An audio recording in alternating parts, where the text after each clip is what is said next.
दानवीर कर्ण कुंती का एक पुत्र था। पांडु के साथ कुंती का विवाह होने से पहले ही इसका जन्म हो चुका था। लोक लज्जा के कारण उसने यह भेद किसी को नहीं बताया। चुपचाप एक पिटारी में रखकर उस शिशु को अस्प नाम की नदी में फेंक दिया। इसके जन्म की कथा बड़ी विचित्र है। राजा कुंतुभोज ने कुंती को पाल पोस कर बड़ा किया। राजा के यहाँ एक बार महर्षि दुर्वासा आए। कुंती ने उनका बड़ा सत्कार किया और जब तक के वे ठहरे उन्हीं की सेवा 7 साल में रही। इसकी इस श्रद्धा भक्ति से प्रसन्न होकर महर्षि ने उसे वर दिया कि वह जिस देवता को मंत्र पढ़कर बुलाएगी वही आ जाएगा और उसको संतान भी प्रदान करेगा। कुंती ने नादानी के कारण महर्षि के वरदान की परीक्षा के लेने के लिए सूर्य नारायण का आवाहन किया। उसी क्षण सूर्यदेव आ गए। उन्हीं के सहस बहस के कारण कुंती के गर्भ से कर्ण का जन्म हुआ। जब पिटारी में रखकर इस शिशु को उसने फेंक दिया तो वह पिटारी बहुत हुई आगे पहुंची। वहां अधिरथ ने कौतूहलवश उसे उठा लिया और खोलकर देखा तो उसमें एक जीवित शिशु देखकर वह आश्चर्य करने लगा। अधिरथ उस शिशु की अवस्था पर करुणा करके उसे अपने घर ले गया और उसका पालन पोषण करने लगा। उसने उसे अपनी संतान समझा। बालक के शरीर पर कवच कुंडल देखकर उसको और भी अधिक आश्चर्य हुआ और तभी उसे लगा कि वह बालक कोई होनहार राजकुमार है। उसने उसका नाम वसु से रखा। वसु का अर्थ धन, कवच कुंडल रूपी धन उसके पास था। विधाता ने ही उसको से यह नाम दिया, इसलिए उसका नाम वसुदेव पड़ा।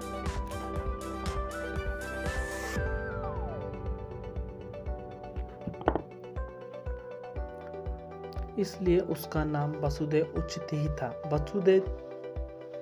वसु से जब कुछ बड़ा हुआ तो उसने शास्त्रों का अध्ययन करना प्रारंभ कर दिया। वह सूर्य का उपासक था। प्रातःकाल से लेकर संध्या तक वह सूर्य की उपासना ही किया करता था। दानी भी बहुत बड़ा था। उपासना के समय कोई भी आकर उससे जो कुछ मांगता वह बिना हिचकिचाए उसको दे देता। अमूल्य से अमूल्य वस्तु से उसको मोह नहीं था। उसका गौरव तो दानवीर कहलाने में था और अपने कृत्यों से उसने वास्तव में यह सिद्धि भी की कि वह दानवीर था। उसके समान दानी कौरवों और पांडवों में और कोई नहीं था। उसका परिचय तो हमें उस समय मिलता है जब इंद्र ब्राह्मण का वेश धारण करके उसके पास उसकी अमूल्य निधि कवच कुंडल मांगने गया था। उस समय कर्ण ने देवराज का स्वागत किया और सहर्ष अपने कवच कुंडल उतार कर दे दिए। दान करते समय अपने हित या अहित विचार वह नहीं करता। यद्यपि सूर्य भगवान पहले उसे मना कर चुके थे कि वह इन कवच कुंडलों को किसी को भी ना दे, लेकिन दानवीर कर्ण किसी याचक को निराश करके वापस लौटाना तो जानता ही नहीं था। कर्ण के इस साहस के कारण ही उसका नाम वैकर्तन पड़ा। यदि इस कवच कुंडल को वह नहीं देता तो कोई भी योद्धा उसे युद्ध में परास्त नहीं कर सकता था। इंद्र ने अर्जुन के हित के लिए ही इसको को मांगा था, क्योंकि उसके बिना अर्जुन कभी भी उसे हरा नहीं सकता था। फिर भी उसके इस अद्वितीय गुण से प्रभावित होकर इंद्र ने उसको एक पुरुष गात्नी अघोष शक्ति दी। इस शक्ति के सामने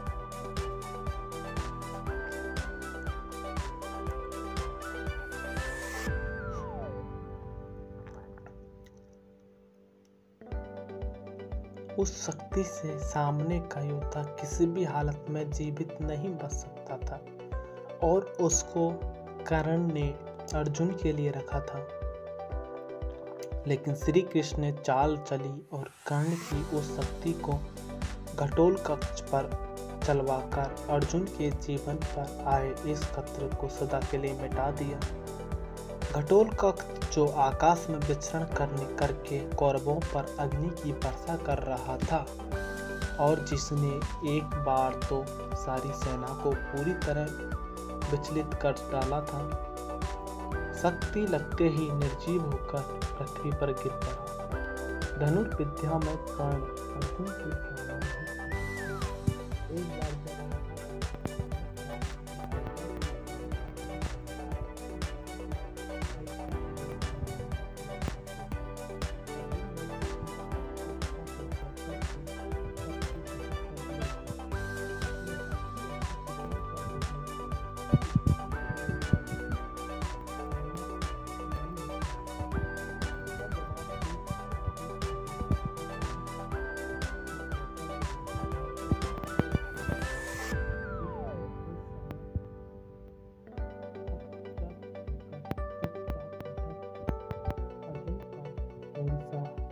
कौशल दिखाना उसके सामर्थ्य के भी बाहर था।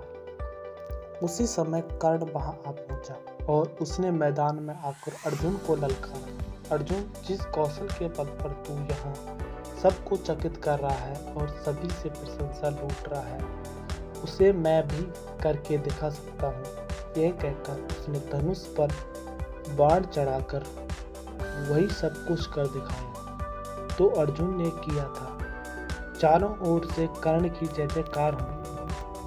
दुर्योधन का चेहरा अर्जुन के प्रतिद्वंदी को देखकर खिल उठा। उसने उसे हृदय से लगा लिया। उसने उसे अर्जुन के साथ द्वंद्व युद्ध करने के लिए प्रेरित किया। अर्जुन दुर्योधन की बात मानकर उसने अर्जुन को इसके लिए चुनौती दी। अर्जुन द्वंद्व युद्ध के लिए तैयार हो गया। अब झगड़ा बढ़ने की आकांक्षा थी, इसलिए कृपाचार्य ने बीच में हस्तक्षेप करते हुए कहा, राजकुमार के साथ राजकुमार का ही द्वंद्व युद्ध हो सकता है, क्योंकि कर्ण सूत के द्वारा पाले हुए हैं, इसलिए उनके गोत्र कुल आदि का ठीक पता न होने के कारण इनको अर्जुन से द्वंद्व युद्ध करने का अधिकार नहीं है। बस यह ऐसी समस्या थी जिसको कर्ण हल नहीं कर सकता। वह हक्का बक्का सा अर्जुन का मुंह तारता रह गया। दुर्योधन को भी इससे धक्का मिला, क्योंकि कर्ण के द्वारा अर्जुन का मान चूर्ण करने की उसकी ही तो योजना थी। जब कर्ण इस दुविधा में पड़ा, आगे अपने पैर नहीं बढ़ा सका, तो दुर्योधन ने इस श्रेणी में लाने के लिए अंग देश का राज्य दे दिया।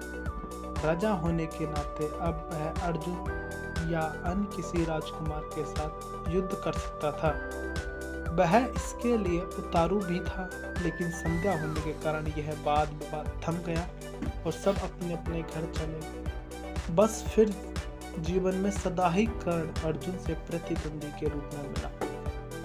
अर्जुन से ही उसकी विशेष रूप से शत्रुता थी। वह उसकी प्रसिद्धि को सह नहीं सकता था। अनेक स्थलों पर वह अर्जुन के सामने आया, लेकिन अपना कुल गोत्र न बता सकने के कारण उसे सामने से हटना पड़ा। वह सूत पुत्र कहलाता था, क्योंकि सूत ने ही उसको पाला था।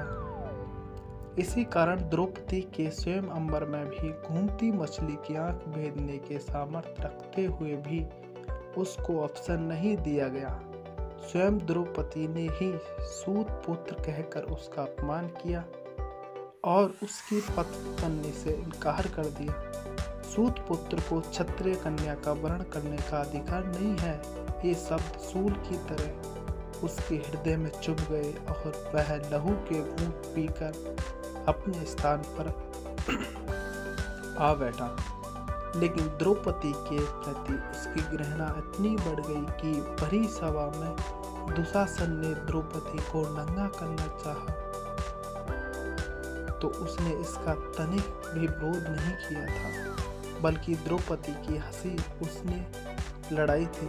जब दुर्योधन के भाई विकर्ण ने कौरवों के इस घृणित व्यवहार की निंदा की थी तो कर्ण ने उससे कहा, विकर्ण, तुम अपने कुल की हानि करने के लिए पैदा हुए हो।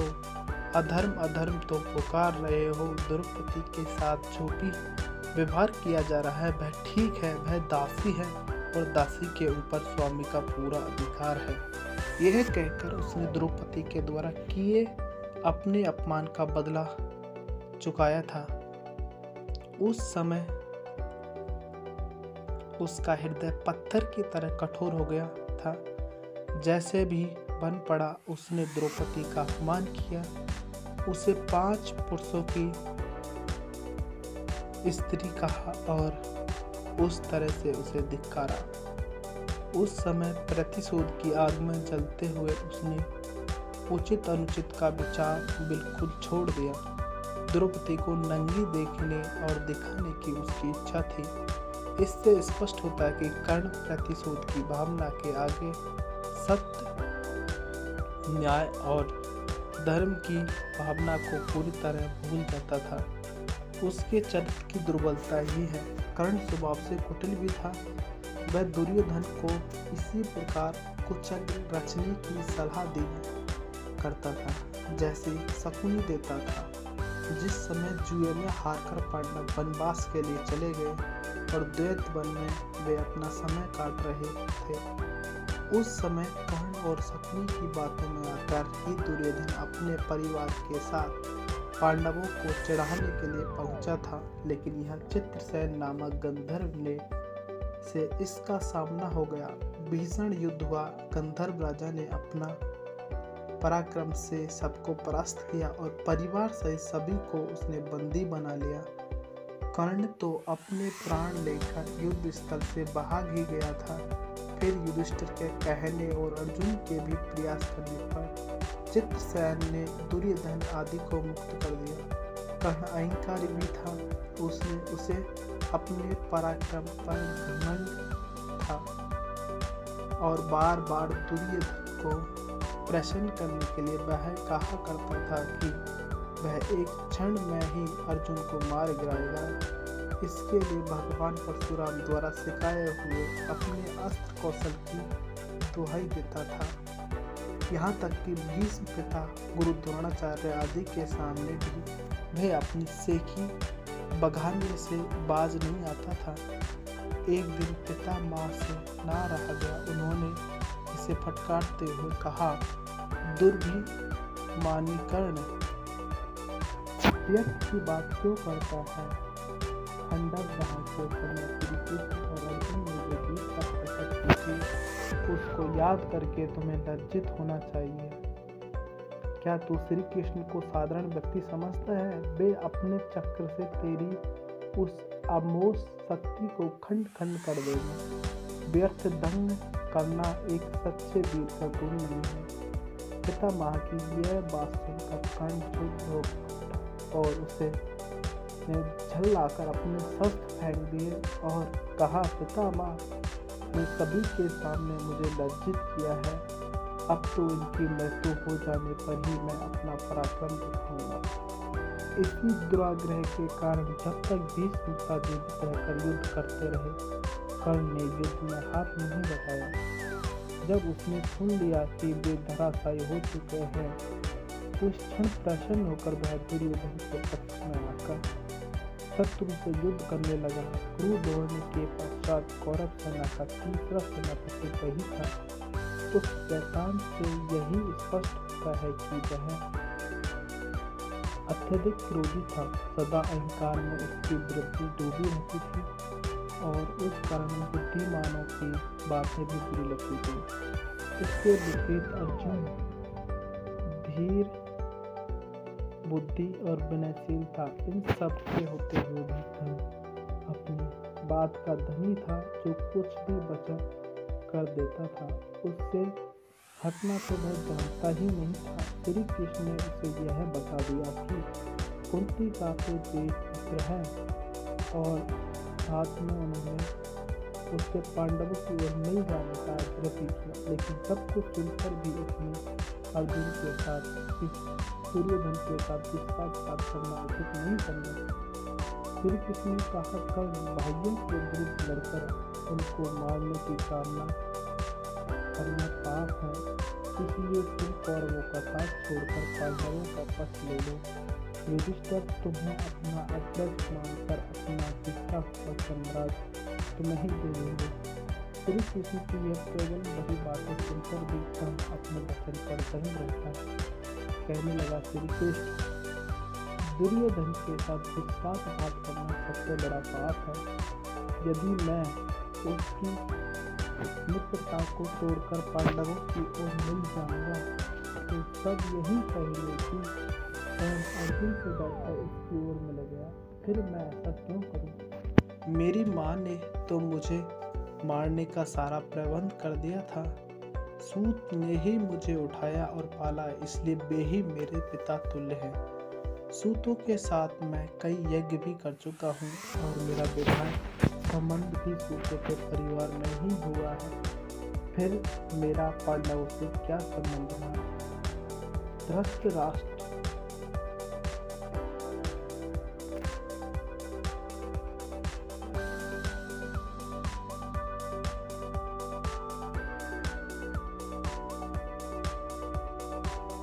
के घराने में ही दुर्योधन के आश्रित में रहता है। 13 वर्ष तक मैंने उन्हीं का दिया हुआ राज्य किया है, फिर कैसे उनके साथ विश्वासघात करूं? दुर्योधन को मेरे ऊपर पूरा विश्वास है। मेरे कहने से ही तो उसने इस युद्ध को मोल लिया है और अर्जुन के प्रतिद्वंदी के रूप में दुर्योधन की आशाएं मेरे ऊपर ही तो लगी हैं। इस परिस्थिति में अपने आश्रयदाता और मित्र दुर्योधन को छोड़कर मैं पांडवों के पक्ष में नहीं जाऊंगा। फिर यदि एक बार मैं मिल गया तो युधिष्ठिर जो राज्य मुझे देगा उसे अपने वचन के अनुसार मुझे दुर्योधन को देना होगा। इससे तो पांडवों का सारा प्रयत्न ही निष्फल हो चला जाएगा। ये सभी को सोचकर विचार कर मैं निश्चयपूर्वक कहता हूँ कि मैं मित्र दुर्योधन का साथ छोड़कर और किसी पक्ष में नहीं मिल सकता, लेकिन हाँ यह अवश्य वचन देता हूँ कि युद्ध में मेरा प्रतिद्वंदी केवल अर्जुन ही है। उसके सिवा किसी पांडव का वध नहीं करूँगा। कर्ण का यह कथन उसके चरित्र की महानता पर प्रकाश डालता है। बात का कितना पक्का था